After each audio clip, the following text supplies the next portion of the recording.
Good morning everyone. देखिए, last class हम discuss कर रहे थे डिस्टेंस एंड डिस्प्लेसमेंट के बारे में, ठीक है। और आज की क्लास में हम डिस्कस करने वाले हैं स्पीड एंड वेलोसिटी को।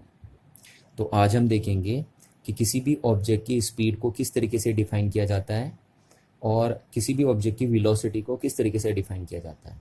ये दो चीज़ें आज हम देखने वाले हैं, ठीक है। चलिए पहले चलते हैं स्पीड को। स्पीड ऑफ एन ऑब्जेक्ट, इसको आप कैसे डिफाइन करेंगे कि किसी भी ऑब्जेक्ट की जो स्पीड होती है वो क्या चीज़ होती है, आप उसको किस तरीके से डिफाइन करेंगे। तो चलिए हम इस बात को एग्जाम्पल से समझते हैं, है ना। मैंने एग्जाम्पल लिया यहाँ पे कि सपोज एक ऑब्जेक्ट है और वो 20 सेकेंड में 40 मीटर की डिस्टेंस ट्रैवल कर रहा है, ठीक। तो क्या आप मेरे को बता सकते हैं कि वो ऑब्जेक्ट 1 सेकेंड में कितनी डिस्टेंस ट्रैवल करेगा? यस, डेफिनेटली आप बता सकते हैं। अगर 20 सेकेंड में ऑब्जेक्ट 40 मीटर की डिस्टेंस ट्रैवल कर रहा है, 20 सेकेंड में 40 मीटर की डिस्टेंस ट्रैवल कर रहा है, तो 1 सेकेंड में कितनी डिस्टेंस ट्रैवल करेगा ऑब्जेक्ट? 1 सेकेंड में 40/20 मीटर की डिस्टेंस ट्रैवल करेगा ऑब्जेक्ट, है ना। और जो आएगा आपका 2 मीटर। तो ये 2 मीटर वो डिस्टेंस है जो ऑब्जेक्ट ने कवर की है 1 सेकेंड में, ठीक है। अच्छा, अब देखिए, अब हम जनरलाइज करके बोलते हैं। ये तो हमने एक एग्जाम्पल लिया, अब जनरलाइज करके हम बोलते हैं कि सपोज एक ऑब्जेक्ट है वो टी टाइम में x मीटर की डिस्टेंस ट्रैवल कर रहा है, तो क्या आप मेरे को बता सकते हैं वो यूनिट टाइम में कितनी डिस्टेंस ट्रैवल करेगा? देखिए, टी सेकेंड में वो x डिस्टेंस ट्रैवल कर रहा है, तो 1 सेकेंड में यानी यूनिट टाइम में, है ना, यूनिट टाइम में वो कितनी डिस्टेंस ट्रैवल कर लेगा? x/t डिस्टेंस ट्रैवल कर लेगा, ठीक है। तो कोई भी ऑब्जेक्ट यूनिट टाइम में जो डिस्टेंस कवर करता है उसी को हम उस ऑब्जेक्ट की स्पीड बोल देते हैं। यही क्या होगी? यही होगी स्पीड ऑफ एन ऑब्जेक्ट। ध्यान दीजिए इस बात का ना। क्या कहा मैंने? किसी भी ऑब्जेक्ट की स्पीड वो डिस्टेंस होती है जो वो ऑब्जेक्ट कवर करता है यूनिट टाइम में, ठीक है। तो ये डेफिनेशन बन गई यहां से कि the speed of an object is that distance which is travel by an object in unit time. या ये देखिए, ये क्या है? ये भी स्पीड है ना, ये भी स्पीड है। किसकी? क्योंकि हम बोल रहे हैं यूनिट टाइम में कोई भी ऑब्जेक्ट जो डिस्टेंस ट्रैवल करेगा वही उस ऑब्जेक्ट की क्या बोली जाएगी? स्पीड बोली जाएगी। तो यहाँ पे स्पीड कितनी आई? 2 मीटर पर सेकेंड, क्योंकि 2 मीटर डिस्टेंस ट्रैवल करी है ऑब्जेक्ट ने 1 सेकेंड में, है ना। तो ऑब्जेक्ट यूनिट टाइम में जो डिस्टेंस कवर कर रहा है उसी को हम ऑब्जेक्ट की स्पीड बोल रहे हैं। तो इसलिए इस सिचुएशन में जो स्पीड आएगी ऑब्जेक्ट की वो आ जाएगी 2 मीटर पर सेकेंड। और इस केस में कितनी आ जाएगी स्पीड? इस केस में स्पीड आ जाएगी x/t मीटर पर सेकेंड। तो यहाँ से हम फॉर्मूला बना सकते हैं स्पीड का। Therefore speed is equals to, देखिए speed is equals to formula क्या बनेगा? Distance travel divided by time taken, ठीक है। तो ये फॉर्मूला बन गया हमारा स्पीड का। ये डिस्टेंस ट्रैवल है और ये वो टाइम है जो इस डिस्टेंस को कवर करने में कंज्यूम हुआ है, तो इसलिए स्पीड का फॉर्मूला ये बन गया आपका, ठीक। अच्छा, अब एक चीज सुनिए, देखिए डिस्टेंस ट्रैवल को हम क्या बोलते हैं? देखिए, ऑब्जेक्ट जब डिस्टेंस ट्रैवल करता है तो उसकी पोजीशन में चेंजेस आता है ना, तो हमने ये लिख दिया change in position. Distance travel को हम क्या लिख सकते हैं? Change in position. Delta stand for change in position, x stand for position, है ना, क्योंकि हमें पता है जब भी कोई ऑब्जेक्ट डिस्टेंस ट्रैवल करेगा तो उसकी पोजीशन में चेंजेस आएंगे। अच्छा, टाइम टेकन, तो हमने इसको लिख दिया डेल्टा टी, यानी डेल्टा टी वो टाइम है जो डेल्टा एक्स डिस्टेंस ट्रैवल करने में कंज्यूम हुआ है, ठीक है। तो ये लिख दिया हमने, तो इसको हम चीज को बोल देंगे स्पीड। ये बन गया आपका स्पीड का फॉर्मूला, यानी change in position with respect to time is called speed. तो यहां से आप ये पढ़ सकते हैं, देखिए speed is the rate of change, इसको बोलते हैं हम rate of change in position with respect to time.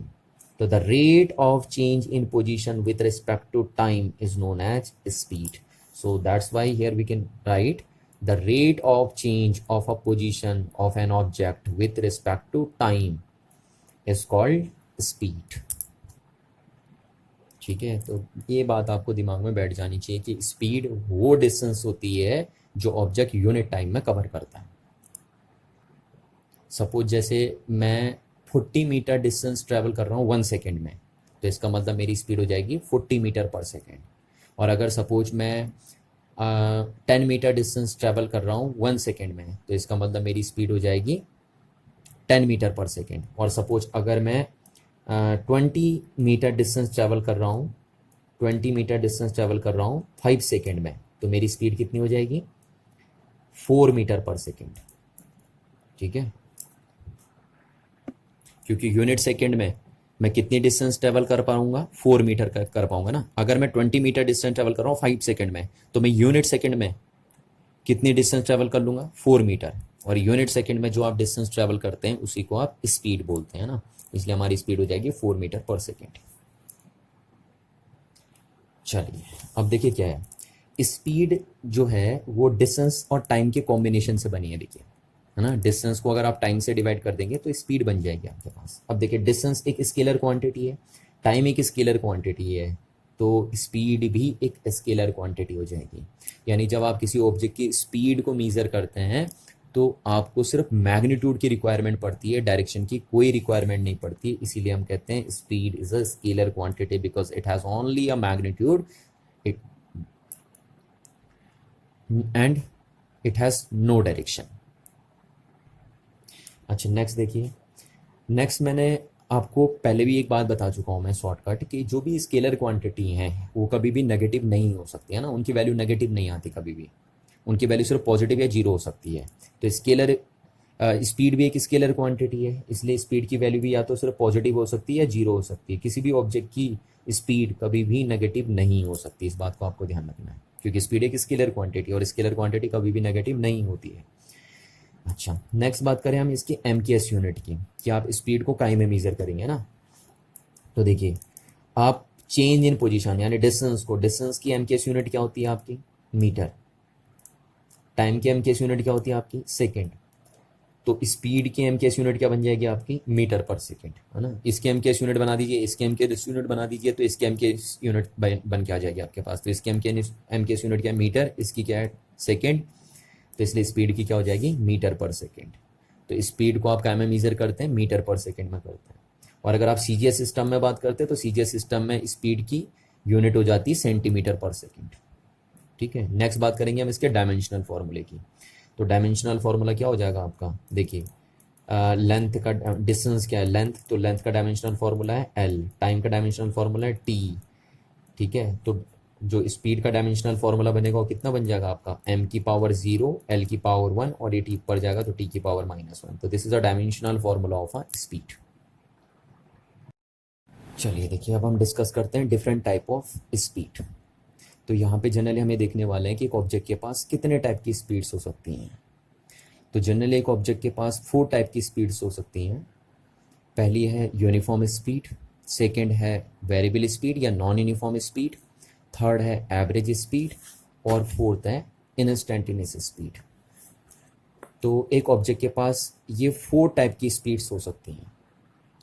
अच्छा चलिए अब हम इनको 1 बाय 1 डिस्कस कर लेते हैं ना, कि एक ऑब्जेक्ट की स्पीड को आप कब यूनिफॉर्म स्पीड बोलेंगे। ठीक है, तो पहले हम डिफाइन करते हैं यूनिफॉर्म स्पीड को। ठीक है, तो एग्जाम्पल से समझते हैं। देखिए हम इसको एग्जाम्पल से बेटर ढंग से आपको समझ में आएगा कि एक ऑब्जेक्ट की स्पीड को हम कब यूनिफॉर्म स्पीड बोलेंगे। ठीक है, तो चलिए सपोज मैं एक ऑब्जर्वर हूँ और मैं खुद ओरिजिन भी हूँ, है ना, ओरिजिन भी मैं ही हूँ और ऑब्जर्वर भी मैं ही हूँ, और मैं एक ऑब्जेक्ट की पोजीशन को या डिस्टेंस को टाइम के रिस्पेक्ट में मीजर कर रहा हूँ।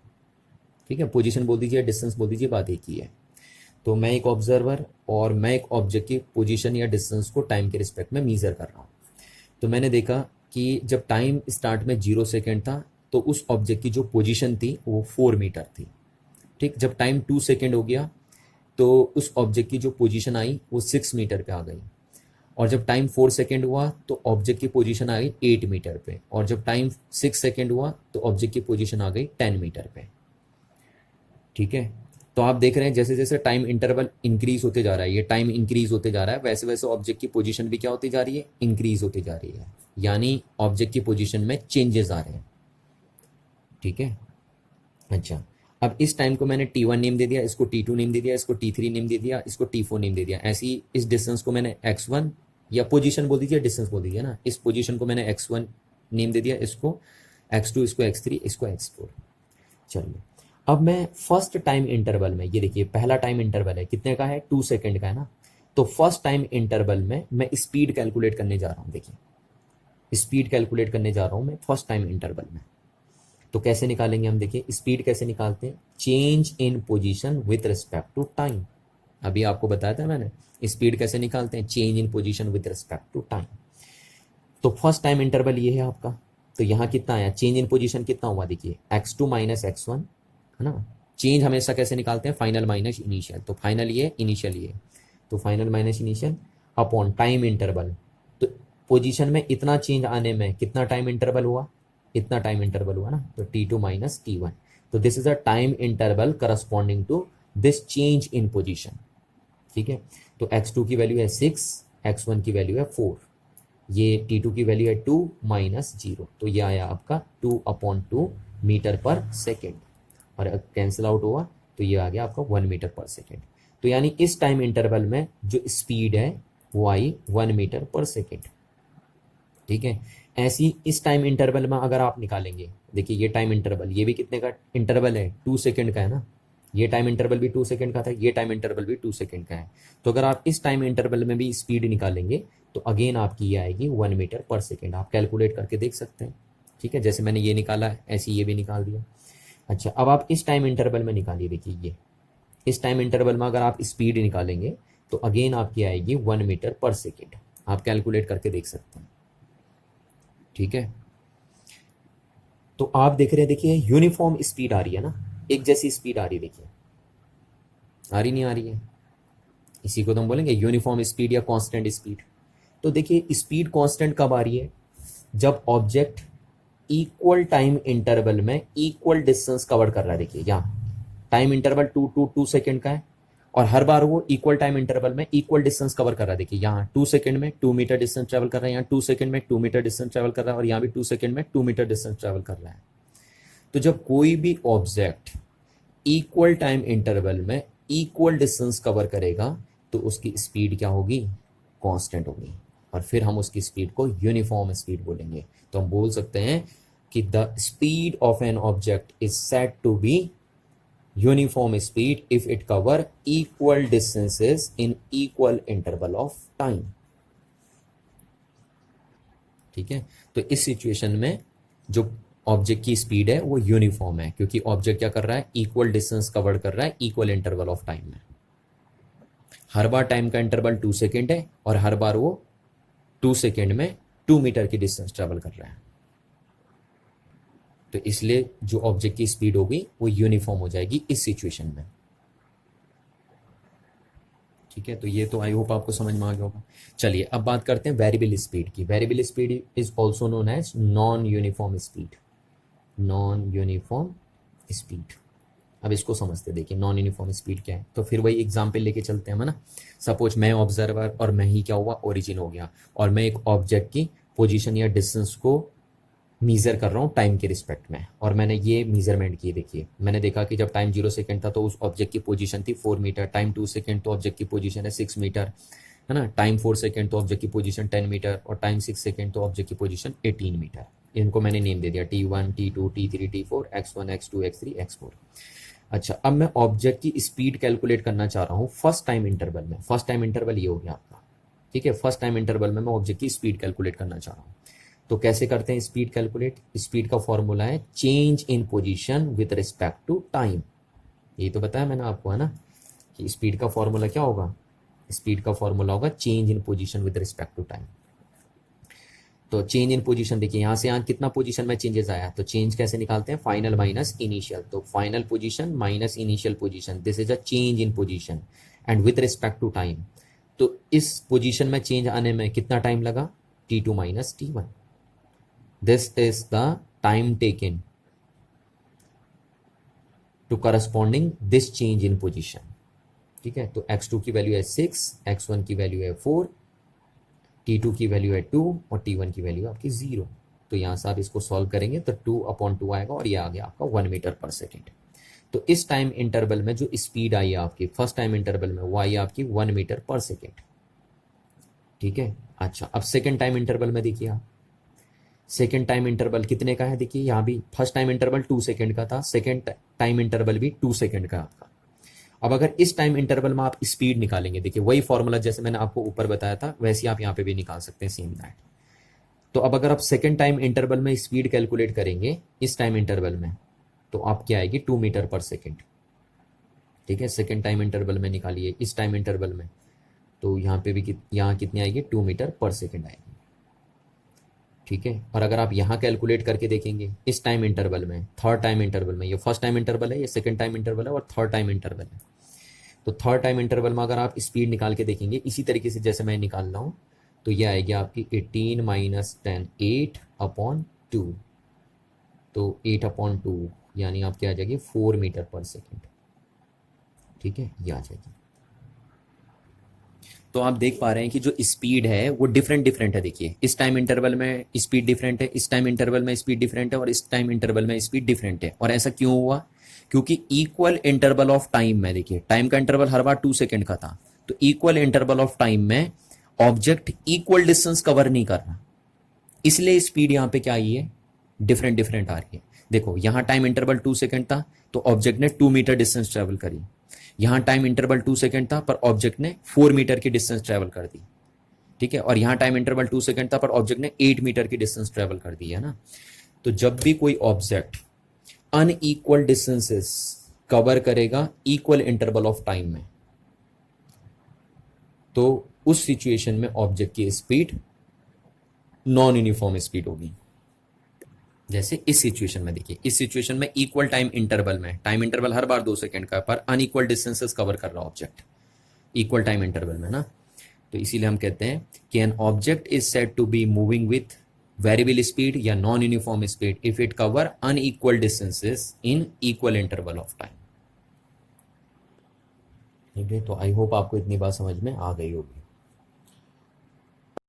ठीक है, चलिए अब हम डिस्कस करते हैं एवरेज स्पीड को, कि एक ऑब्जेक्ट की एवरेज स्पीड को हम किस तरीके से डिफाइन करेंगे।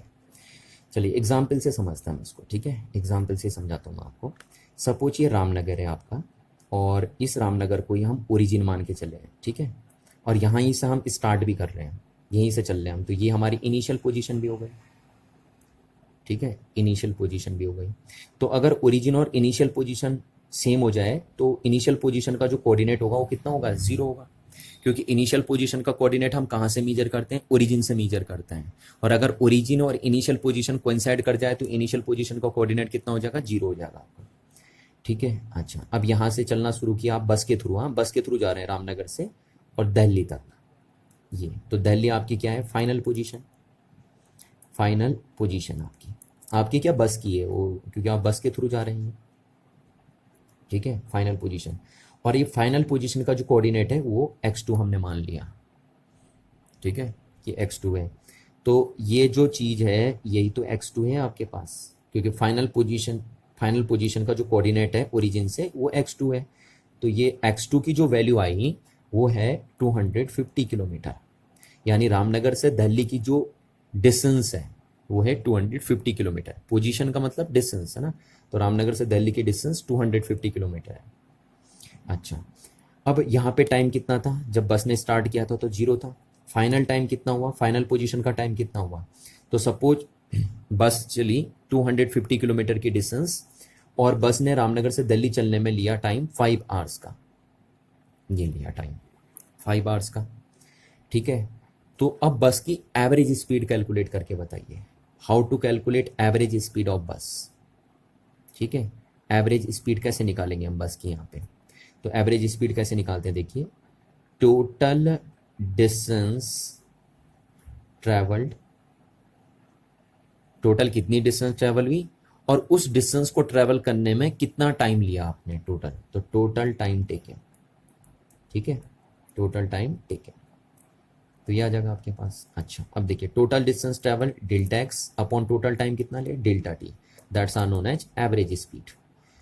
ठीक है, तो ये बन गया हमारे पास एवरेज स्पीड। अच्छा, कितनी आई एवरेज स्पीड, देखिए टोटल डिस्टेंस तो क्या होगा, x2 minus x1 upon t2 minus t1, तो एवरेज स्पीड जो आई आपके पास, x2 कितना है देखिए 250 किलोमीटर माइनस x1 कितना है 0 किलोमीटर, अपॉन T2 कितना है आपके पास 5R,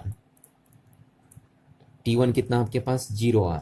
तो एवरेज स्पीड आ गई आपके पास 250 अपॉन 5, 250 किलोमीटर अपॉन 5R, है ना। तो ये आ गई आपके पास average speed 50 kilometre per our.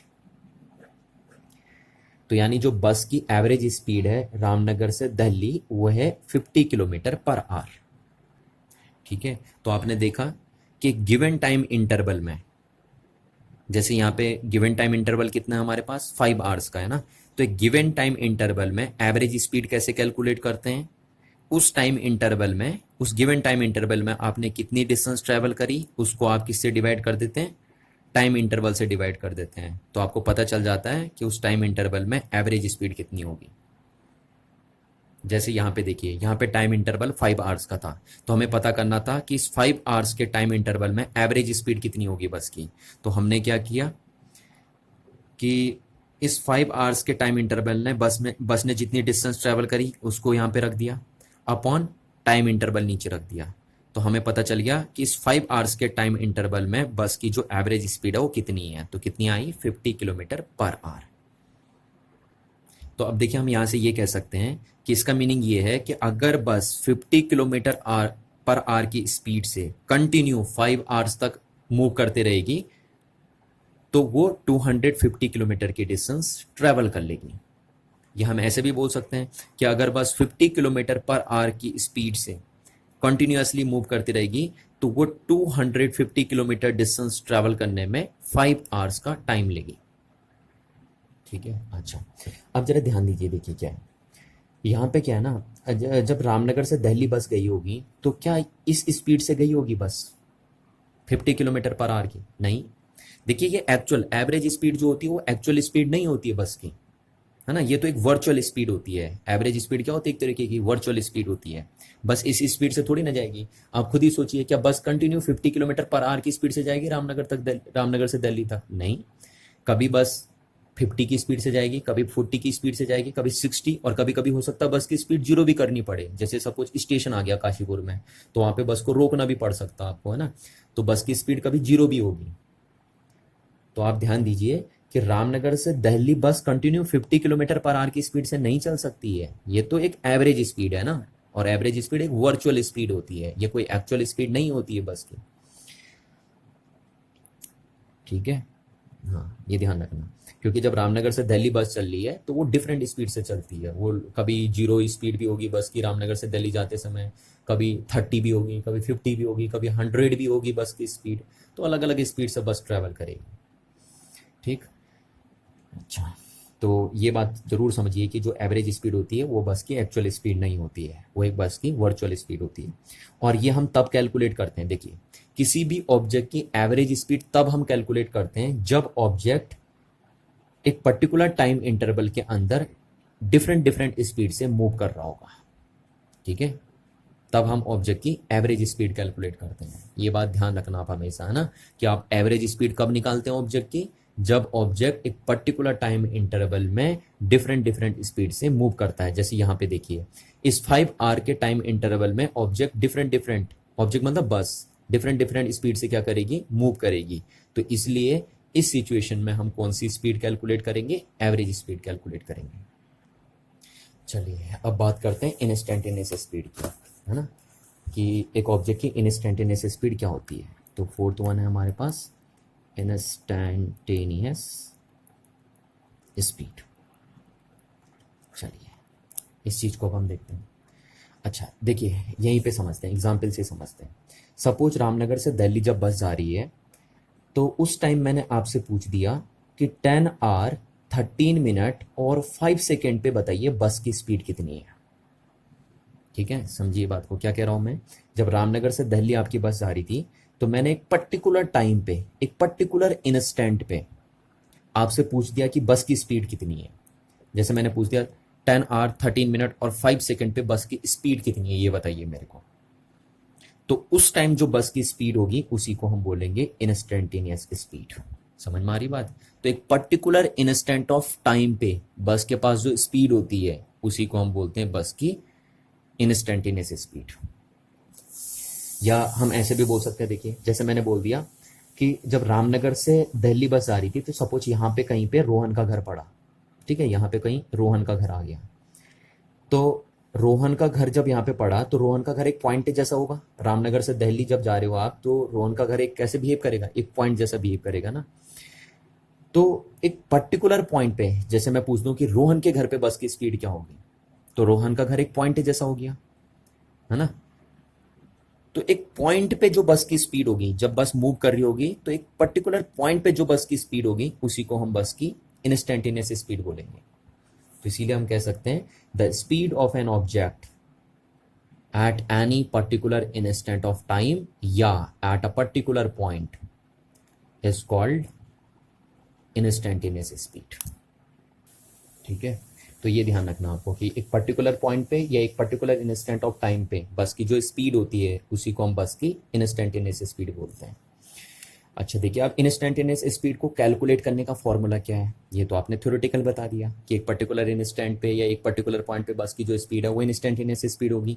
But mathematically आप इंस्टेंटेनियस स्पीड को कैसे कैलकुलेट करेंगे, तो देखिए इंस्टेंटेनियस स्पीड को हम कैसे कैलकुलेट करते हैं। आप ये देखिए एवरेज स्पीड ये है आपके पास, आप एवरेज स्पीड ऐसे निकालते हैं ना। अब इस एवरेज स्पीड में इस एवरेज स्पीड की आप लिमिटिंग वैल्यू ले लीजिए, ठीक है। अब लिमिट क्या चीज़ होती है मैंने आपको पहले बताया था, प्रीवियस क्लासेस में मैं आपके साथ डिस्कस कर चुका था कि लिमिट क्या चीज़ होती है। तो एवरेज स्पीड की लिमिटिंग वैल्यू ले लीजिए जब टाइम का इंटरवल बहुत ही छोटा हो और टेंड्स टू जीरो हो, है ना। टाइम का इंटरवल कितना है, बहुत ही छोटा है, टेंड्स टू जीरो, मतलब एज पॉसिबल है जितना छोटा हो सके उतना छोटा टाइम इंटरवल लीजिए, क्योंकि आप बात कर रहे हैं ना इंस्टेंट की, तो इंस्टेंट होता ही कितना छोटा है, बहुत छोटा होता है इंस्टेंट, ठीक है। कितना छोटा, बहुत छोटा होता है इंस्टेंट। तो ये बात ध्यान रखनी है आपको कि जो लिमिटिंग वैल्यू है ये क्या, ये देखिए आप मैंने ये क्या लिख दिया ना, ये ध्यान रखना, ये क्या लिखा हमने, ये है limiting value of average speed when the time interval is very small. इसको क्या पढ़ेंगे हम, limiting value of average speed when the time interval is very small and this is known as instantaneous speed. तो ये बन गई आपकी instantaneous speed. Clear है ना बात। तो इंस्टेंटेनियस स्पीड की एक डेफिनेशन ये भी हो गई, the limiting value of average speed when the time interval tends to zero या when time interval is very very small. ठीक है। अच्छा, अब इस चीज को हम क्या लिख सकते हैं, इस चीज को मैंने आपको बताया था पहले कि इस चीज को हम लिखते हैं dx ओवर dt, ये लिखते हैं ना हम, ये बताया था मैंने आपको। अगर आप याद करिए डिफरेंशिएशन का कंसेप्ट, आप अपने डिफरेंशिएशन की कॉपी खोल के देखिए जहाँ पे आपने डिफरेंशिएशन नोट किया था, तो वहाँ पे मैंने आपको बताया था कि इस चीज़ को हम ये लिख सकते हैं। ठीक है, तो यहाँ से देखिए अब हम इसको क्या पढ़ते हैं, इसको हम पढ़ते हैं it is a first derivative of position with respect to time. तो the first derivative of position with respect to time is known as instantaneous speed. तो इंस्टेंटेनियस स्पीड की एक डेफिनेशन ये भी बन गई, क्या, the first derivative, this is a first derivative of position with respect to time. तो the first derivative of position with respect to time is also known as instantaneous speed. ठीक है, ये ध्यान रखना आपको। अच्छा, अब देखिए जो आपके व्हीकल में स्पीडोमीटर होता है, ठीक है, व्हीकल में जो क्या होता है आपका स्पीडोमीटर, वो इंस्टेंटेनियस स्पीड को ही मेजर करता है। देखिए जब आप गाड़ी चलाते हैं ना अपनी, तो आपका जो स्पीडोमीटर होता है वो आपको कौन सी स्पीड बताता है, वो इंस्टेंटेनियस स्पीड ही बताता है आपको। ठीक है, और वही आपके व्हीकल की एक्चुअल स्पीड होती है। ठीक है, ये ध्यान रखना आपको। चलिए ठीक है, चलिए देखिए अब हम डिस्कस करते हैं average speed in different situation. और यहाँ पे हम सीखेंगे कि जब हमारे पास डिफरेंट सिचुएशंस दी होंगी तो तब हम एवरेज स्पीड कैसे कैलकुलेट करेंगे। ठीक है, तो पहली सिचुएशन क्या है, देखिए कि a body cover different distances with different speed. यानी एक बॉडी है जो डिफरेंट डिस्टेंस कवर कर रही है डिफरेंट स्पीड के साथ। सपोज देखिए जैसे हमने बोल दिया कि एक बॉडी है जो x1 डिस्टेंस कवर कर रही है s1 स्पीड के साथ, x2 डिस्टेंस कवर कर रही है s2 स्पीड के साथ, x3 डिस्टेंस कवर कर रही है s3 स्पीड के साथ। तो आप उसकी एवरेज स्पीड कैसे कैलकुलेट करोगे, है ना। ये हो गई देखिए सिचुएशन, जैसे यहाँ से स्टार्ट कर रही बॉडी और यहाँ पे चल रही है, तो उसने x1 डिस्टेंस कवर करी s1 स्पीड के साथ, x2 डिस्टेंस कवर करी x2 डिस्टेंस कवर करी s2 स्पीड के साथ, x3 डिस्टेंस कवर करी s3 स्पीड के साथ। तो आप देख पा रहे हैं कि ऑब्जेक्ट डिफरेंट डिस्टेंस कवर कर रहा है डिफरेंट स्पीड के साथ। तो अब इस सिचुएशन में जब इस टाइप की सिचुएशन आपके पास बनेगी तो इस केस में आप ऑब्जेक्ट की एवरेज स्पीड कैसे कैलकुलेट करेंगे, ठीक है। तो चलिए ऐसे क्वेश्चन आ जाएगा पेपर में बन के। क्वेश्चन अगर पेपर में आएगा तो ऐसा आएगा, calculate the average speed of an object when it cover distances x1 x2 x3 dot dot dot so on with speed s1 s2 s3 dot dot dot so on respectively, ठीक है। तो आप कैसे कैलकुलेट करेंगे यहाँ पे देखिए average speed. तो हमें पता है एवरेज स्पीड का फॉर्मूला क्या होता है, देखिए एवरेज स्पीड का फॉर्मूला होता है total distance traversed upon total time taken, total time taken, ठीक है। ये होता है एवरेज स्पीड का फॉर्मूला। तो अब देखिए क्या है, एवरेज स्पीड क्या हो गया, टोटल डिस्टेंस ट्रैवल। तो टोटल डिस्टेंस कितनी ट्रैवल कर रहा है, देखिए वो x1 plus x2 plus x3, इन सारी डिस्टेंस को अगर आप ऐड कर देंगे तो टोटल डिस्टेंस आ जाएगी ना आपके पास, ये आ जाएगी आपके पास, ठीक है। ये हो गई total distance travels from point A to B, है ना, टोटल डिस्टेंस उसने ये कवर करी। अच्छा टोटल टाइम टेकन, तो अब टाइम तो हमें दिया ही नहीं है कि यहाँ से यहाँ तक चलने में टाइम कितना लगा, है ना, तो वो हमें गिवन नहीं है। तो हम मान लेते हैं सपोज कि यहाँ से यहाँ तक चलने में उसने t1 टाइम लिया, ये हम मान ले रहे हैं, हाँ ये दिया नहीं है हमें, ध्यान रखना। अच्छा यहाँ से यहाँ तक चलने में मान लिया मैंने टाइम t2 लगा, और यहाँ से यहाँ तक चलने में ऐसे टाइम t3 लगा, यानी x1 डिस्टेंस कवर करने में उसे t1 टाइम लग रहा है, ये हम मान रहे हैं, है ना, सपोज कर रहे हैं। और x2 डिस्टेंस कवर करने में सपोज उसे t2 टाइम लगा, x3 डिस्टेंस कवर करने में t3 टाइम लगा, ऐसे xn डिस्टेंस कवर करने में उसे tn टाइम लगा। तो हम ऐसे बोल सकते हैं t1 plus t2 plus t3, अगर हम इन सारे टाइम्स को ऐड कर देंगे तो टोटल टाइम आ जाएगा हमारे पास। अच्छा पर अगर अब हमें क्या देखिए यहाँ पे टाइम तो हमें गिवन ही नहीं है, क्योंकि क्वेश्चन में हमें क्या गिवन है, सिर्फ डिस्टेंस और स्पीड गिवन है, तो टाइम तो हमें गिवन है ही नहीं, है ना। तो हमें इस टाइम को यहाँ से रिप्लेस करना पड़ेगा। तो अब टाइम को कैसे रिप्लेस करेंगे, देखिए क्योंकि आपको पता है स्पीड इक्वल्स टू फॉर्मूला होता है डिस्टेंस अपॉन टाइम, तो टाइम इक्वल्स टू क्या हो जाएगा, डिस्टेंस अपॉन स्पीड। तो हम इस फॉर्मूले की हेल्प से यहाँ से टाइम को रिप्लेस कर सकते हैं, क्योंकि ये तो दिया ही नहीं है ना क्वेश्चन में, कह रहा हूँ मैं, ये तो हमने अपनी मर्जी से कंसीडर किया है। तो इसलिए हम इसको ऐसे करेंगे, देखिए x1 plus x2 plus x3 plus dot dot dot so on divided by t1 कितना हो गया, t1 हो गया आपका x1 अपॉन s1, क्योंकि ये देखिए यहाँ से यहाँ तक था ना टाइम t1, तो इस टाइम में वो कितनी डिस्टेंस ट्रैवल की उसने, x1 डिस्टेंस ट्रैवल करी, और कितनी स्पीड के साथ, s1 स्पीड के साथ, तो t1 की वैल्यू ये हो जाएगी। ऐसे t2 की वैल्यू कितनी हो जाएगी बताइए, t2 यहाँ से यहाँ तक की डिस्टेंस है, तो वो डिस्टेंस ट्रैवल करी उसने x2 टाइम में, और स्पीड कितनी ली, s2 ले ली, s2 स्पीड है उसकी, प्लस ऐसे डॉट डॉट सो ऑन आप निकालेंगे x3 upon s3 plus dot dot dot so on आपका चलेगा। तो ये हो गया आपका एवरेज स्पीड का फॉर्मूला, ठीक है, ऐसे निकालेंगे आप एवरेज स्पीड। अब देखिए इसमें आपको क्या गिवन थे, x1 x2 x3, यस ये हमें गिवन थे, देखिए क्वेश्चन में दिए थे ना x1 x2 x3, और क्या s1 s2 s3 गिवन थे, यस क्वेश्चन में दिए थे s1 s2 s3, है ना। चलिए देखिए अब ये तो हो गया डेरिवेशन, ये तो हमने डेरिवेशन लगाया ना। अभी अगर न्यूमेरिकल बन के आएगा पेपर में तो कैसे आएगा, तो न्यूमेरिकल ऐसे बन के आएगा, देखिए ये था डेरिवेशनल फॉर्म इसका, और ये है इसका न्यूमेरिकल फॉर्म, देखिए बिल्कुल वही है चीज़, बस क्या था जहाँ पे ये वेरिएबल रखे थे, अब मैंने वेरिएबल के सामने क्या ले लिए हैं, न्यूमेरिकल वैल्यूज ले लिए, देखिए ये वेरिएबल के सामने न्यूमेरिकल वैल्यूज पुट कर दी मैंने, बिल्कुल क्वेश्चन वही है अभी भी आपके पास, है ना। यहाँ पे भी ऑब्जेक्ट क्या कर रहा है, डिस्टेंस डिफरेंट डिस्टेंस कवर कर रहा है डिफरेंट स्पीड के साथ, देख लीजिए। Calculate the average speed of an object when it cover distances 10 metre 30 metre 20 metre with speed 3 metre per second 6 metre per second and 2 metre per second respectively. यानी object 10 metre distance तो cover कर रहा है 3 metre per second speed के साथ, 30 metre distance cover कर रहा है object 6 metre per second speed के साथ, और 20 मीटर डिस्टेंस कवर कर रहा है object 2 metre per second speed के साथ। तो क्या कैलकुलेट करनी है हमें, उसकी एवरेज स्पीड कैलकुलेट करनी है। तो बिल्कुल यही वाला हेडिंग बन गया, देखिए ये कि बॉडी या object cover different distances with different speed, हो रहा है ना यहाँ पे, देखिए डिफरेंट डिस्टेंस कवर कर रहा ऑब्जेक्ट किसके साथ, डिफरेंट स्पीड के साथ। तो अब इस केस में उसकी आप एवरेज स्पीड कैसे निकालेंगे, तो अभी अभी हमने फॉर्मूला लिखा है, देखिए ये चीज अब सीधे फॉर्मूले में पुट कर देंगे। देखिए x1 की वैल्यू कितनी है आपके पास 10 प्लस x2 की वैल्यू 30 प्लस x3 की value 20 divided by 10 upon 3 plus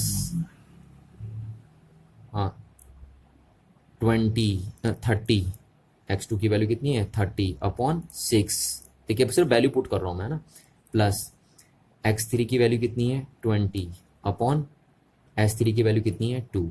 इसको x1 x2 x3 मान लो, इसको s1 s2 s3 मान लीजिए आप, तो ये बन गया आपका। अब बस आप इसको सॉल्व करिए और एवरेज स्पीड कैलकुलेट कर लीजिए। ठीक है, ये आया।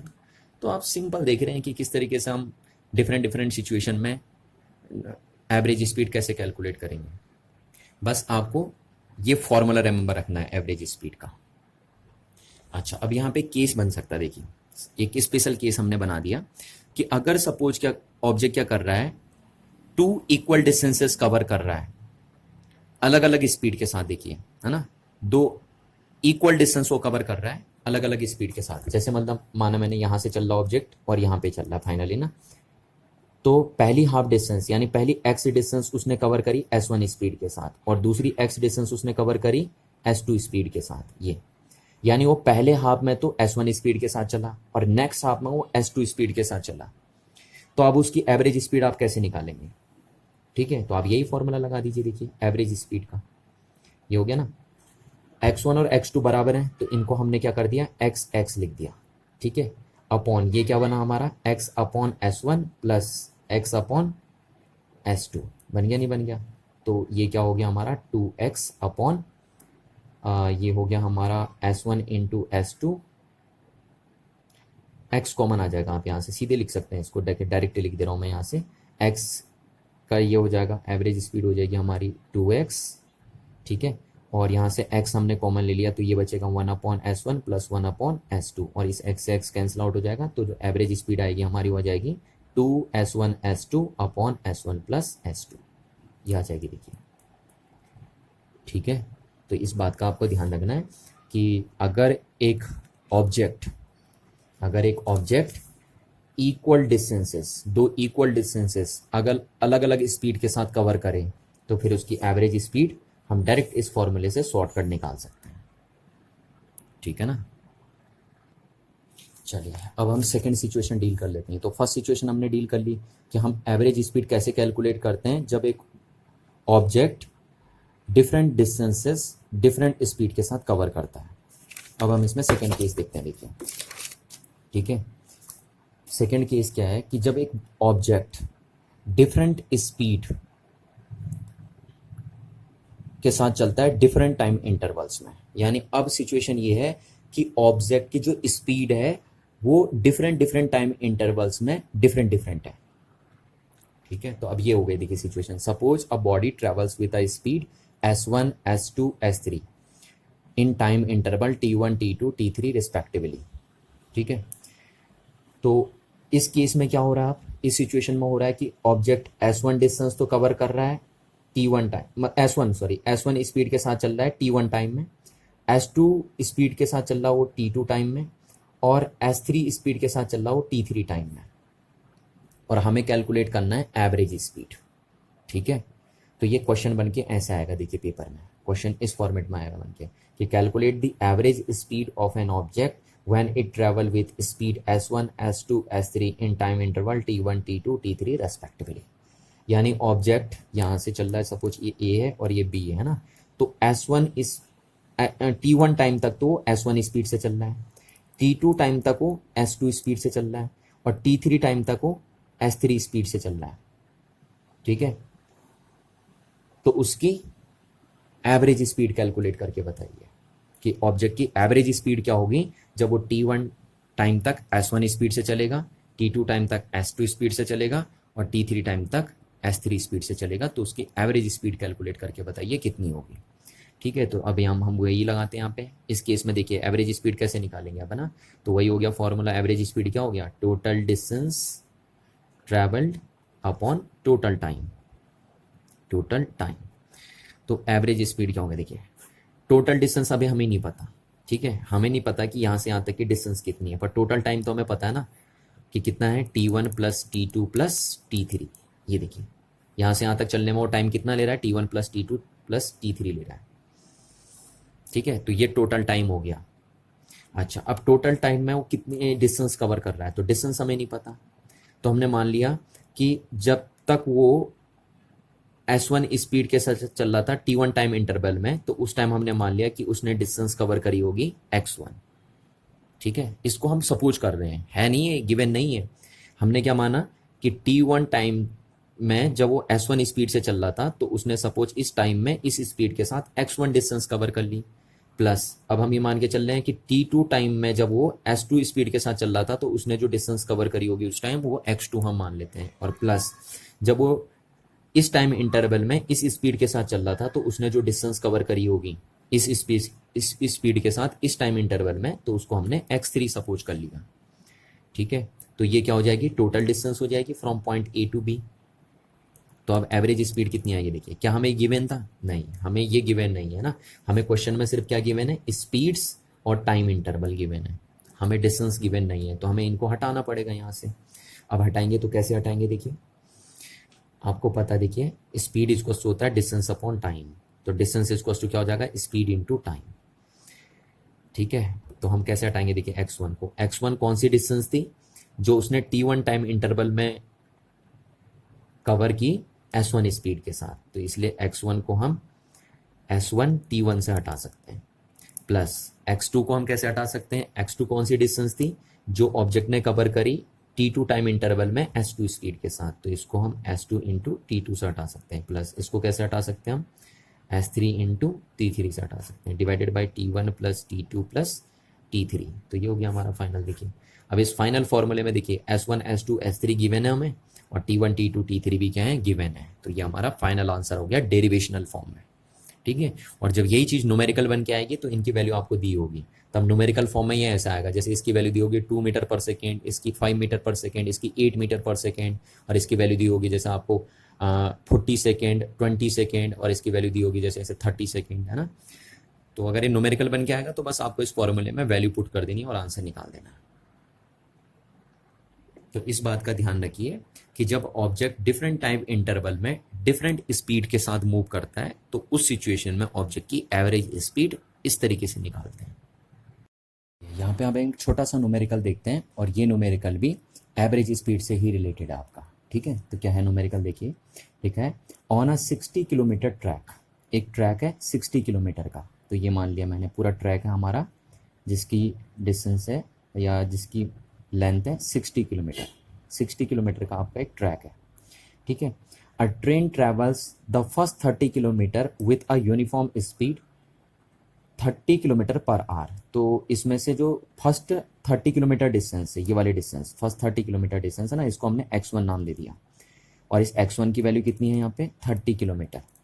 तो ये डिस्टेंस ट्रेन ने ट्रैवल करी है कितनी स्पीड के साथ, 30 किलोमीटर पर आवर की स्पीड के साथ।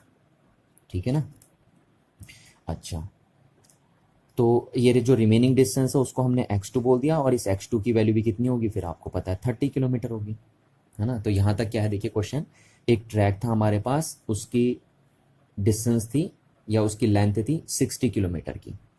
ठीक है, उसमें से first half distance, first half यानी 30 किलोमीटर डिस्टेंस ट्रेन ने 30 किलोमीटर पर आवर की स्पीड के साथ ट्रैवल करी, यानी यहाँ से यहाँ तक 30 किलोमीटर ट्रेन चली 30 किलोमीटर पर आवर की स्पीड से। अच्छा, how fast must the train travel in the next 30 kilometre so as to average speed is 40 kilometre per hour for the entire trip. ठीक है, तो अब वो आपसे ये पूछ रहा है कि नेक्स्ट हाफ डिस्टेंस, ये जो नेक्स्ट हाफ डिस्टेंस बची है उसको ट्रेन कितनी स्पीड से ट्रैवर्स करे कि average speed 40 kilometre per our बन जाए। ठीक है ना, क्वेश्चन समझ में आया क्या है, देखिए एक ट्रैक दिया था जिसकी लेंथ दी थी 60 किलोमीटर, और उसमें से कहा कि फर्स्ट 30 किलोमीटर डिस्टेंस ट्रेन ने 30 किलोमीटर पर आवर स्पीड के साथ ट्रैवल करी। ठीक है, और अब आपसे ये पूछ रहा है कि जो नेक्स्ट हाफ डिस्टेंस है उसको ट्रेन कितनी स्पीड के साथ कवर अप करे कि average speed 40 kilometre per our बन जाए।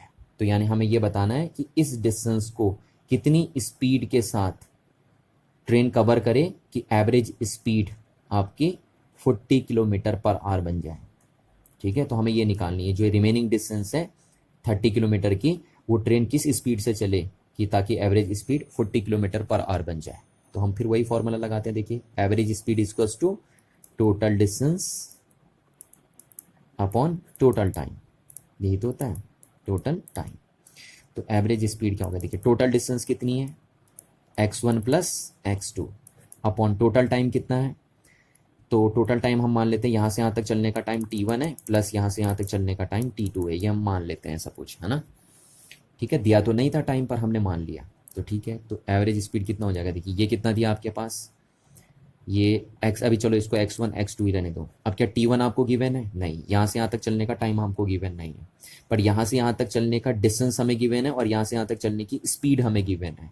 तो हम टाइम बता सकते हैं कि यहाँ से यहाँ तक चलने में टाइम कितना लगा, क्योंकि टाइम कैसे, वेलोसिटी हम कैसे स्पीड हम कैसे निकालते हैं, डिस्टेंस अपॉन टाइम। तो टाइम कैसे निकाल सकते हैं हम, डिस्टेंस अपॉन स्पीड।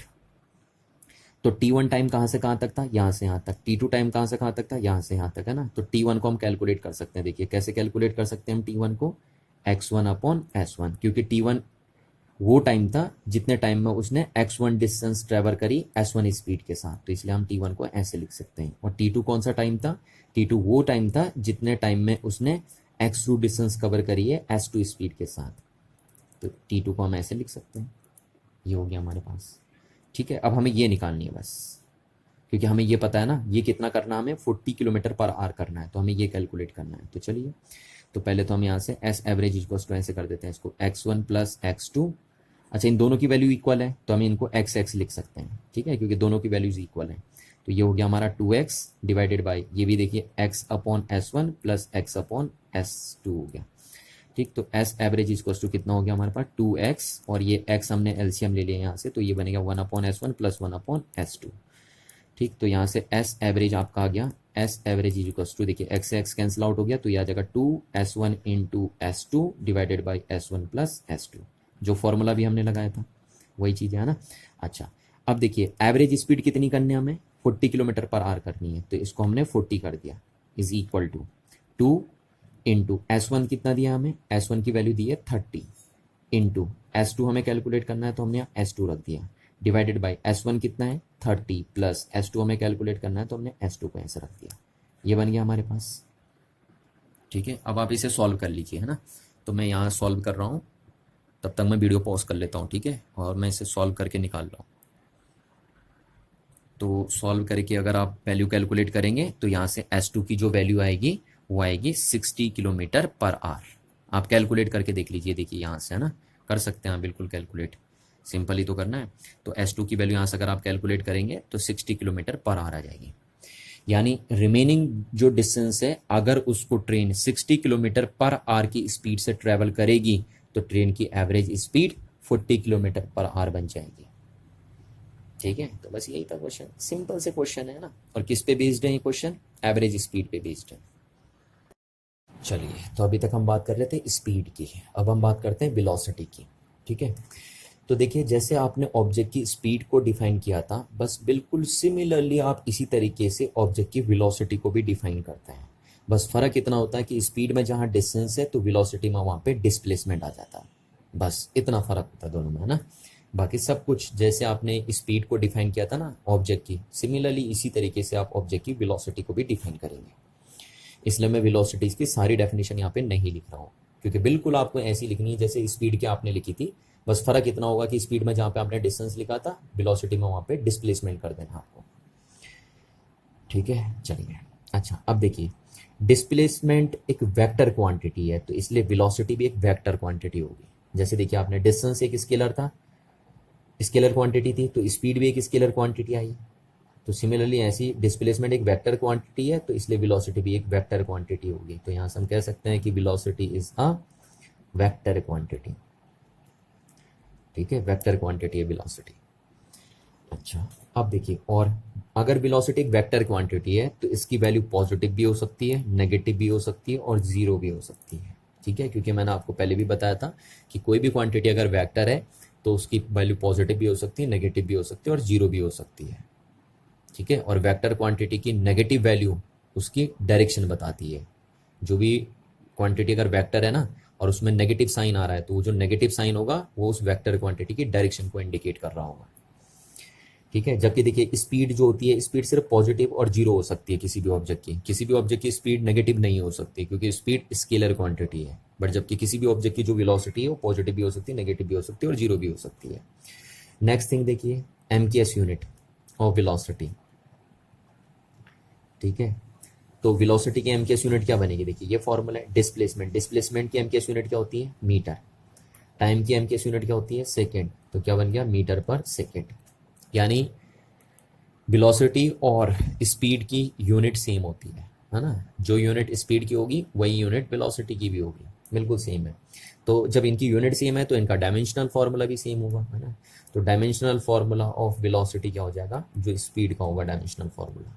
तो स्पीड का dimensional formula m⁻0 l⁻1 t⁻−1, तो इसलिए वेलोसिटी का भी डायमेंशनल फार्मूला हो जाएगा m⁻0 l⁻1 t⁻−1। अच्छा, अब देखिए लास्ट क्लास मैंने आपको बताया था कि डिस्टेंस में अगर आप डायरेक्शन ऐड कर देते हैं तो वो कन्वर्ट हो जाता है डिस्प्लेसमेंट। हो जाता नहीं हो जाता है, ये बताया था मैंने आपको कि the distance covered by an object in a particular direction is known as displacement.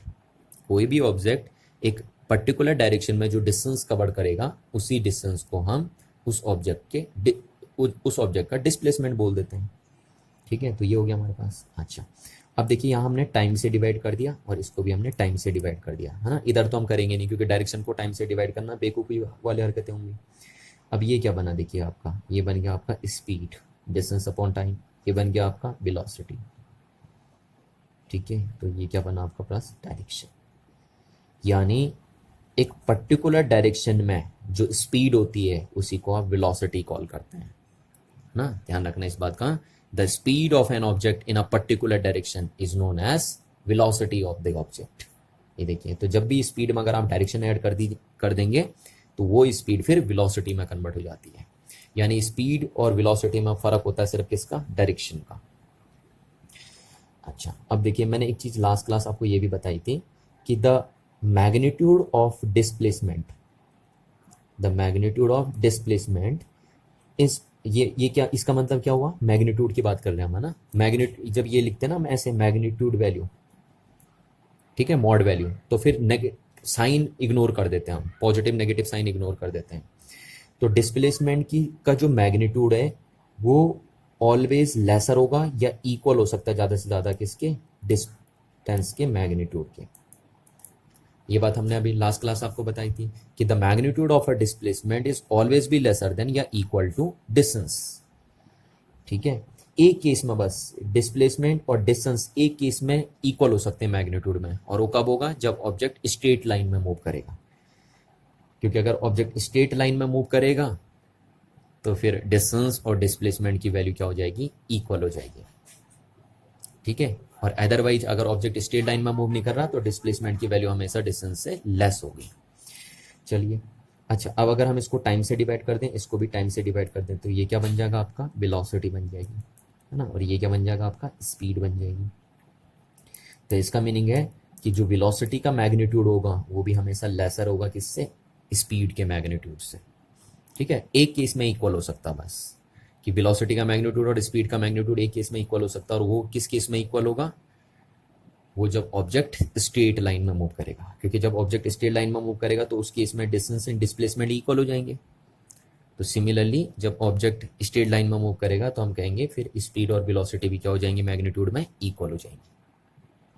ठीक है, चलिए अब देखिए जैसे हमने यहाँ क्या किया था ना, जैसे हमने क्या किया था यहाँ पे डिफरेंट टाइप्स ऑफ स्पीड, तो अब आप ऐसी हेडिंग लिखेंगे डिफरेंट टाइप्स ऑफ वेलोसिटी। ठीक है, ऐसे लिखेंगे हेडिंग। फिर यहाँ पे लिखेंगे यूनिफॉर्म स्पीड, तो स्पीड के सामने आप यहाँ पे काट के क्या लिख देंगे, वेलोसिटी। बस जहाँ जहाँ स्पीड है वहाँ वहाँ आपको क्या करना है, वेलोसिटी करना है, और जहाँ जहाँ डिस्टेंस है वहाँ वहाँ डिस्प्लेसमेंट कर देना है। बस आपको सारी डेफिनेशनें तैयार हो जाएंगी आपकी। तो डिफरेंट टाइप ऑफ वेलोसिटी कौन कौन सी होगी, uniform velocity, non uniform velocity, average velocity and instantaneous velocity. ठीक है, और इनकी डेफिनेशन अगर आपको बनानी है, यूनिफॉर्म वेलोसिटी की डेफिनेशन बनानी है तो बस जहाँ पे डिस्टेंस है उसको कट करके आपको डिस्प्लेसमेंट कर देना है। तो आपकी यूनिफॉर्म वेलोसिटी की डेफिनेशन बन जाएगी। और इसी तरीके से आप सारी डेफिनेशनें बना देंगे, ठीक है ना। तो ये डेफिनेशन आपको खुद बनानी है, ये मैं नहीं करूँगा, दोबारा दोबारा टाइम बर्बाद होगा ना खाली में। तो ये आप खुद कर सकते हैं, बस कह तो रहा हूँ, आपको इतना करना है बस कि जहाँ पे स्पीड है वहाँ पे कट करके वेलोसिटी लिख देनी है, और जहाँ पे डिस्टेंस है वो कट करके आपको डिस्प्लेसमेंट कर देना है, बाकी सारा काम एक जैसा हो। अब हम बात करते हैं different types of velocity time graph, ठीक है, कि किस किस टाइप के वेलोसिटी टाइम ग्राफ बन सकते हैं, ठीक है। तो चलिए पहला देखिए, यूनिफॉर्म वेलोसिटी। यूनिफॉर्म वेलोसिटी का ग्राफ कैसे बनेगा? सपोज एक ऑब्जेक्ट यूनिफॉर्म वेलोसिटी के साथ अगर मूव कर रहा है तो उसका वेलोसिटी टाइम ग्राफ कैसे बनेगा? देखिए सपोज मैं एक ऑब्जर्वर हूँ और मैं ही ओरिजिन भी हूँ, है ना, मैं खुद ऑब्जर्वर भी हूँ और अपने को ही ओरिजिन भी मान के चल रहा हूँ, और मैं एक ऑब्जेक्ट की वेलोसिटी को नोट कर रहा हूँ टाइम के रिस्पेक्ट में। तो मैंने नोट किया कि जो टाइम जब 0 सेकेंड था तो ऑब्जेक्ट की वेलोसिटी थी 4 मीटर पर सेकेंड, जब टाइम 2 सेकेंड हुआ तो ऑब्जेक्ट की वेलोसिटी आई 4 मीटर पर सेकेंड, जब टाइम था 4 सेकेंड तो ऑब्जेक्ट की वेलोसिटी आई 4 मीटर पर सेकेंड, और जब मैंने देखा टाइम 6 है तो तब भी ऑब्जेक्ट की जो वेलोसिटी है वो है 4 मीटर पर सेकेंड। तो जब हम इसका ग्राफ ड्रॉ करेंगे तो कुछ इस तरीके से दिखेगा आपको। देखिए टाइम बढ़ते जा रहा है पर वेलोसिटी की वैल्यू कितनी बनी हुई है? 4 मीटर पर सेकेंड बनी हुई है, ये देखिए बनी है ना 4 मीटर पर सेकेंड। देखिए टाइम 0 है तो वेलोसिटी की value 4 metre per second, time 2 second है तो वेलोसिटी की value 4 metre per second, time 4 second है तो वेलोसिटी की वैल्यू 4 मीटर पर सेकेंड। तो इस टाइप से आपको ग्राफ दिखेगा। तो जब भी वेलोसिटी वर्सेस टाइम ग्राफ आपको ऐसा दिखे, straight line which is parallel to the time axis, ठीक है, तो आप समझ जाइए कि ऑब्जेक्ट की वेलोसिटी यूनिफॉर्म है, यानी कांस्टेंट वेलोसिटी से चल रहा ऑब्जेक्ट, ठीक है। इस बात को आप दिमाग में बैठा के रखना हमेशा। शॉर्टकट भी आप याद रखिए कि जब भी आपको velocity time graph straight line दिखे और वो स्ट्रेट लाइन पैरेलल हो टाइम एक्सिस के अलोंग, तो आप समझ जाइए कि पार्टिकल की वेलोसिटी कांस्टेंट है या पार्टिकल यूनिफॉर्म वेलोसिटी से मूव कर रहा है। चलिए सेकंड देखेंगे, वेरिएबल वेलोसिटी के लिए ग्राफ कैसे बनेंगे, है ना। तो वही फिर मैं ऑब्जर्वर हो गया और मैं किसी ऑब्जेक्ट की सपोज वेलोसिटी को नोट कर रहा हूँ टाइम के रिस्पेक्ट में, और मैंने ऐसा डेटा कलेक्ट किया। मैंने देखा जब टाइम 0 सेकेंड था तो ऑब्जेक्ट की वेलोसिटी 0 मीटर पर सेकेंड थी, टाइम 1 सेकेंड था, 1 सेकेंड हुआ तो वेलोसिटी आई 2 metre per second, time 2 second हुआ तो वेलोसिटी आई 4 metre per second, time 3 second हुआ तो वेलोसिटी आई 6 मीटर पर सेकेंड, ठीक है। तो अगर मैं इस डेटा को इस ग्राफ में पुट करूं, देखिए आपको ग्राफ बनाना आना चाहिए, है ना। टाइम यहाँ करा और वेलोसिटी यहाँ करी, क्योंकि आपको पता है टाइम इंडिपेंडेंट कोऑर्डिनेट है और वेलोसिटी डिपेंडेंट कोऑर्डिनेट है, तो वेलोसिटी इधर चली जाएगी, टाइम इधर चली जाएगा, और इस डेटा को आप यहाँ मैनिपुलेट करिए। तो जब आप यहाँ मैनिपुलेट करेंगे इस डेटा को तो आपको ग्राफ कुछ इस तरीके से दिखेगा। देखिए जब टाइम 0 था, टाइम 0 तो वेलोसिटी 0, टाइम 1 सेकेंड तो वेलोसिटी हो गई 2 metre per second, time 2 second तो वेलोसिटी हो गई 4 मीटर पर सेकेंड, यहाँ पे 4 मीटर पर सेकेंड। इस टाइप से आप बना देंगे, है ना, ये देखिए। तो इस टाइप से अगर आप ग्राफ बनाएंगे इसका तो कुछ इस तरीके से आपको दिखेगा, ठीक। तो ऐसा ग्राफ अगर आपको दिख रहा है तो इसका मीनिंग है कि ऑब्जेक्ट की वेलोसिटी कांस्टेंट नहीं है, वेरिएबल वेलोसिटी से ऑब्जेक्ट चल रहा है। चलिए, और अगर सपोज करो कि मैं किसी ऑब्जेक्ट की वेलोसिटी को टाइम के रिस्पेक्ट में इस तरीके से नोट करता हूँ, है ना, मैंने ऐसा नोट किया, पहली बार मैंने इस तरीके से नोट किया ऑब्जेक्ट की वेलोसिटी को टाइम के रिस्पेक्ट में, और अब मैं ऑब्जेक्ट की वेलोसिटी को टाइम के रिस्पेक्ट में इस तरीके से नोट कर रहा हूँ। ये रिजल्ट आए मेरे पास। अब मैं देख रहा हूँ कि जब टाइम 0 है तो ऑब्जेक्ट की वेलोसिटी 0 है, जब टाइम 1 सेकेंड आया तो ऑब्जेक्ट की velocity 2 metre per second I, जब टाइम 2 सेकेंड हुआ तो ऑब्जेक्ट की velocity 8 metre per second I. और अगर मैं इसका ग्राफ प्लॉट करता हूँ तो इसका ग्राफ कुछ आपको इस तरीके से दिखाई देगा। आप ड्रॉ करके देख लीजिए इसका ग्राफ, है ना, इसको मैनिपुलेट कीजिए इस ग्राफ में तो आपको दिखेगा इस टाइप से बनेगा ग्राफ आपका। तो ऐसा ग्राफ भी अगर आपको दिख रहा है तो इसका मीनिंग क्या होगा कि ऑब्जेक्ट वेरिएबल वेलोसिटी के साथ मूव कर रहा है, क्योंकि अगर आप जो कांस्टेंट वेलोसिटी के साथ मूव करेगा तो ग्राफ ऐसे बनेगा। इसके अदरवाइज जो भी ग्राफ आपके बनेंगे ये या ये हो तो उन सब में हम कह सकते हैं कि ऑब्जेक्ट वेरिएबल वेलोसिटी के साथ मूव कर रहा है। चलिए देखिए, यहाँ पे हमने डिफरेंट टाइप के ग्राफ्स ड्रॉ किए हुए हैं और आपको ये बताना है कि इनमें से कौन से ग्राफ ऑब्जेक्ट के 1 डायमेंशनल मोशन को रिप्रेजेंट कर सकते हैं और कौन से ग्राफ ऑब्जेक्ट के 1 डायमेंशनल मोशन को रिप्रेजेंट नहीं करेंगे। या मैं आपसे ऐसे भी पूछ सकता हूँ कि बताइए इनमें से कौन से ग्राफ 1 डायमेंशन मोशन में पॉसिबल हैं और कौन से ग्राफ 1 डायमेंशन मोशन में पॉसिबल नहीं है, और अगर पॉसिबल हैं तो क्यों है और पॉसिबल नहीं है तो क्यों नहीं है ना। ये लॉजिक हमें बताना है यहाँ पे। चलिए तो वन बाई वन हम ऑब्जर्व कर लेते हैं। देखिए पहले ग्राफ को हम ऑब्जर्व करेंगे, ये ग्राफ है स्पीड वर्सेस टाइम ग्राफ, ठीक है। तो आप जरा ऑब्जर्व करिए, देखिए यहाँ से स्पीड देखिए टाइम के साथ पहले तो इंक्रीज हो रही है और फिर टाइम के साथ क्या हो रही है, डिक्रीज हो रही है। देखिए जैसे जैसे टाइम बढ़ रहा है पहले तो स्पीड इंक्रीज हो रही है यहाँ से यहाँ तक, और फिर उसके साथ क्या हो रही है, डिक्रीज हो रही है। तो वन डायमेंशन मोशन में ऐसा पॉसिबल ही नहीं है। वन डायमेंशन मोशन में स्पीड सिर्फ इंक्रीज कर सकती है, डिक्रीज कभी नहीं कर सकती है, ठीक है ना। इस बात को आप दिमाग में बैठा के रखेंगे हमेशा। वन डायमेंशन मोशन में स्पीड हमेशा क्या करती है, इंक्रीज हो सकती है, डिक्रीज कभी नहीं हो सकती है। क्योंकि स्पीड कहाँ से बनता है, स्पीड बनती है देखिए डिस्टेंस अपॉन टाइम से, डिस्टेंस अपॉन टाइम से। और मैं आपको प्रीवियस क्लास में भी बता चुका हूँ कि क्योंकि देखिए क्या होता है, वन डायमेंशन मोशन में डिस्टेंस हमेशा टाइम के साथ इंक्रीज ही कर सकती है, डिक्रीज कभी नहीं कर सकती है। तो इसीलिए वन डायमेंशन मोशन में स्पीड भी टाइम के साथ हमेशा इंक्रीज ही कर सकती है, डिक्रीज कभी नहीं कर सकती है। इसलिए ग्राफ पॉसिबल नहीं है, ठीक है। वन डायमेंशन मोशन को रिप्रेजेंट नहीं कर सकता ये ग्राफ, क्योंकि इसमें स्पीड टाइम के साथ डिक्रीज भी हो रही है, जो कि पॉसिबल ही नहीं है। अच्छा ये ग्राफ एक रीजन से और भी पॉसिबल नहीं, देखिए इस ग्राफ में स्पीड नेगेटिव भी आ रही है, दिख रही है, ये देखिए नेगेटिव आ रही है स्पीड। तो ये क्योंकि इस ग्राफ में स्पीड नेगेटिव है और स्पीड नेगेटिव हो नहीं सकती, इसलिए भी ये ग्राफ पॉसिबल नहीं है। आप ये भी लॉजिक लिख सकते हैं ना। तो इसमें दो लॉजिक ऐसे हैं जिनके बेस पे ये ग्राफ वन डायमेंशन मोशन को रिप्रेजेंट नहीं कर सकता। एक तो इस ग्राफ में ऑब्जेक्ट की स्पीड नेगेटिव हो गई, जो कि पॉसिबल ही नहीं है, स्पीड कभी नेगेटिव हो ही नहीं सकती। और दूसरा क्यों नहीं पॉसिबल है ग्राफ, क्योंकि इस ग्राफ में ऑब्जेक्ट की स्पीड टाइम के साथ इंक्रीज भी हो रही है और डिक्रीज भी हो रही है, जो कि हो ही नहीं सकती है ना, डिक्रीज। अच्छा अब दूसरे ग्राफ को ऑब्जर्व कीजिए, देखिए क्या ये ग्राफ वन डायमेंशन मोशन को रिप्रेजेंट कर सकता है, नहीं। देखिए अगेन ये ग्राफ भी वन डायमेंशन मोशन को रिप्रेजेंट नहीं कर पाएगा। क्यों नहीं कर पाएगा, देखिए ये वेलोसिटी वर्सेस टाइम ग्राफ है ना। तो यहाँ पे जरा आप देखिए इस टाइम पे दो वेलोसिटीज हैं पार्टिकल के पास, एक वेलोसिटी ये और एक वेलोसिटी ये, देखिए एक पॉजिटिव वेलोसिटी और एक नेगेटिव वेलोसिटी है। तो क्या एक ही टाइम पे दो वेलोसिटी हो सकती है पार्टिकल के पास वन डायमेंशन मोशन में, पॉसिबल ही नहीं है ऐसा। वन डायमेंशन मोशन में एक पार्टिकल के पास एक ही वेलोसिटी हो सकती है एक टाइम पे, ठीक है, दो वेलोसिटीज नहीं हो सकती। तो ये ग्राफ इसलिए पॉसिबल नहीं है because a particle has two velocities as at a single time या at a particular time, which is not possible in a one dimension motion. Third case देखिए, थर्ड केस में ये वेलोसिटी वर्सेस टाइम ग्राफ बनाया है आपका, ठीक है। तो क्या ये ग्राफ पॉसिबल है, यहाँ देखिए क्या हो रहा है, वेलोसिटी टाइम के साथ डिक्रीज करते जा रही है, होती जा रही है ना वेलोसिटी, जैसे जैसे टाइम बढ़ते जा रहा है वेलोसिटी डिक्रीज करते जा रही है। तो क्या ऐसा पॉसिबल है, यस ये ग्राफ पॉसिबल है ना। वन डायमेंशन मोशन में वेलोसिटी टाइम के साथ डिक्रीज कर सकती है पर स्पीड नहीं। अगर यही ग्राफ यहाँ पे स्पीड वर्सेस टाइम होता, स्पीड वर्सेस टाइम होता तो फिर ये ग्राफ पॉसिबल नहीं था, क्योंकि वन डायमेंशन मोशन में स्पीड टाइम के साथ डिक्रीज नहीं कर सकती, वेलोसिटी कर सकती है बट स्पीड नहीं कर सकती।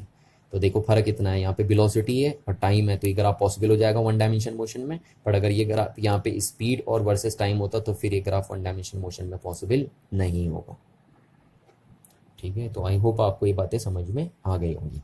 इस तरीके से और भी बहुत सारे क्वेश्चन बन सकते हैं जिसमें आपको कुछ ग्राफ दिए रहेंगे, स्पीड वर्सेस टाइम ग्राफ या वेलोसिटी वर्सेस टाइम ग्राफ, और आपको ये बताना पड़ेगा कि क्या ये ग्राफ ऑब्जेक्ट के वन डायमेंशन मोशन को रिप्रेजेंट कर सकते हैं या नहीं कर सकते हैं, और अगर नहीं कर सकते हैं तो क्यों कर सकते हैं, और नहीं कर सकते तो क्यों नहीं कर सकते, ना। आपको पहचानने पड़ेंगे इस टाइप के क्वेश्चंस।